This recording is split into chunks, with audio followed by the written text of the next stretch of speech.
After a tornado steamrolled parts of this Carteret County neighborhood, there are exclamation point memories. My dad screams, "Tornado, tornado!" There's also a silent survey of what's changed on this day.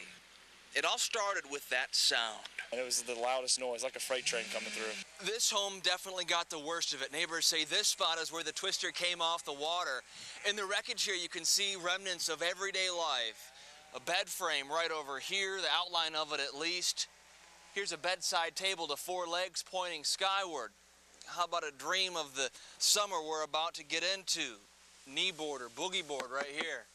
Not far from a sink that's now flung against a tree, Tanner Tolston says the tornado made a J-path through his neighborhood.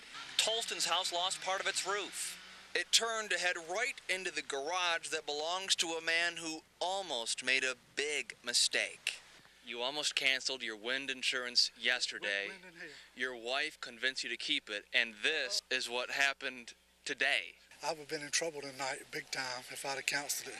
For this community where the water is a part of life, parts of docks are ripped from the water and trees are ripped into the water. The help is here, but for some, this coming summer of 2012 will look a lot different. The fresh catch making news in Beaufort is what the police hauled in. This is video of someone stealing a fisherman's catch, a midnight trip to someone else's fridge, armed with a shovel. Beaufort police say the man nervously looking around as he steals 100 pounds of shrimp is 34-year-old Ryan Adams. It happened aboard the Miss Darlene, where Tommy Lewis is captain. Oh, I've been noticing my shrimp being taken.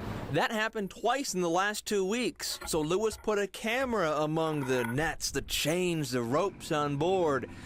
After getting back into port in Beaufort Tuesday night, Lewis kept his shrimp on ice on board overnight. Wednesday morning, he opens his cooler. More shrimp missing, but this time, evidence in black and white. It makes you pretty mad. There's over $300 worth of shrimp he's took. Lewis says he'd spent 3 days out on the water here on his boat to catch those shrimp that were stolen.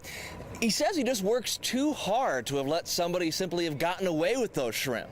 I just don't like thieves. We could not reach Adams for comment. His charges include a felony for allegedly turning Lewis's work into an all-he-could-eat buffet. The flooding has done a lot more than put some double yellows underwater. Here's what's left of part of Mills Road. We're near Blackjack in Pitt County. About a 5 or 6 foot part of this road entirely washed out. We can now reach down and pick up a piece of what used to be pavement. The power of water on full display. A sledgehammer didn't do this. It was the rain.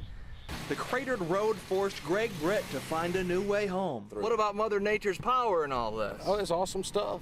We just put up with it. The jumbled jigsaw of pavement might not be fixed until June 1st. A few minutes drive away, children hunt for crawfish in a road-turned river. We find one of their targets tap dancing on the asphalt. Some drivers here not paying attention to the road closed signs. Travis Stansel had to help a woman in an SUV get through. Show us your pants. What's going on here? Yeah, I got kind of soaked. Came up about knee deep. Our modern world turned water world, at least until the floodwaters recede.